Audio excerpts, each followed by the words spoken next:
어떤 평론가는 이렇게 해석하는 사람들도 있어요. 요즘 시대일수록 좀 때리는 게 유리하다. 왜? VAR이 엄청나게 지금은 세밀하게 작동하지 않습니까?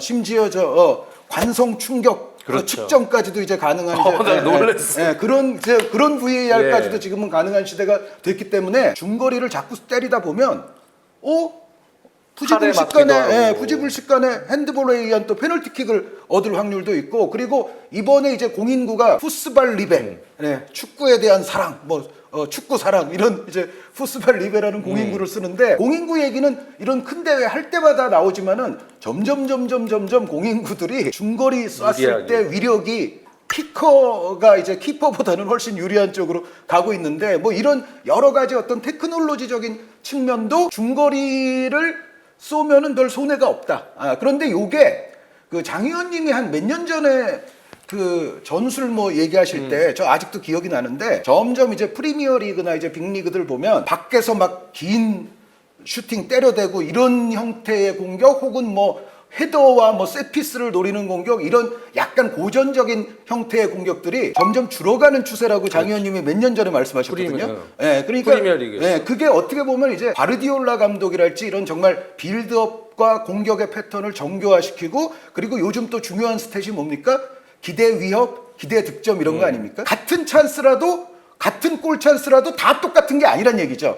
누가 더 기대 득점 값이 높은 골 찬스를 많이 만드느냐가 지금은 점점 중요해졌던 시대인데, 롱 레인지 샷이라는 이 중거리 슛은 솔직히 얘기해서 그 추세에 반하는 거예요. 완전 반하는. 기대 득점이 이거는 높을 수가 없거든요. 저 멀리서 때리는 게. 이번 국가대항전을 보면 여러 가지 차원에서 지금은 중거리 슛 시도를 모든 팀들이 과감하게 막 때려요. 과감하게 막 때리고, 그러다 보면은 원더골들도 많이 들어가고, 실제로 이번 대회 보면은 첫 골이 사실 중거리였어요. 비르츠 선수, 페널티 박스 바깥에서 나왔고, 그리고 뭐 밀디르 선수랄지, 빌레르 선수, 뭐 저 스탄치우 선수, 그리고 샤치리 선수, 기억나는 골들만 하더라도 또 뭐 휠만 선수랄지, 뭐 정말 많은 중거리 골들이 터지고 있는데, 잉글랜드전에 기록했죠. 그렇죠. 덴마크의 휠만 선수. 그래서 전체적으로 보면 클럽에서의 어떤 빅리그에서의 추세와는 조금 반하는 거지만, 국가대항전에서는 지금 상황에서는 어느 정도 이게 또 효과가 있다. 그런 어떤 추세가 이번 대회에는 또 확실히 나타나고 맞습니다. 있죠. 이게 근데 그런 것과도 연동이 되는 것 같아요. 점점 상대의 압박을 풀어내는 그러한 어떤 시스템이나 훈련들이 점점 많아지다 보니까, 예전에는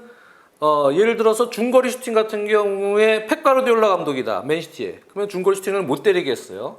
근데 그 상황에서 콤파니 선수가 말을 안 듣고 중거리 골을 넣으면서 우승을 시킨 적이 있죠. 근데 그 이후에 최근에는 맨체스터 시티의 펩 감독도 중거리 슈팅을 적극적으로 권장합니다. 로드리 선수도 로드리 선수도 중거리 슈팅 기회가 있어요. 왜? 상대가 박스 안으로 너무 들어가서 뒤에서 수비를 진을 치고 있기 때문에, 결국은 컷백 찬스가 예전에는 박스 안에서 컷백 수비가 되는 W자 형태의 수비가 되는 운영이 됐는데, 지금은 그 컷백이 잘 들어오질 않아요. 하프 스페이스 공략을 해도 그 컷백에서 커버하는 숫자들이 워낙 확보가 많이 돼 있다 보니까, 컷백을 아예 박스 바깥으로 주는 운영, 코너킥도 그런 식으로 해서 다이렉트로 바깥으로 주는 운영, 이런 운영들을 하면서 중거리 슈팅 기회를 그런 식으로 살리려는 운영이 되고 있고, 상대가 또 아래 내렸을 때 로우 블록으로 완전 내려서니까 미드필더들의 또는 센터백들의 공격 가담해서 과감하게 때릴 수 있는 운영이 많아지고, 이번 유로도 그렇지만 전체적으로는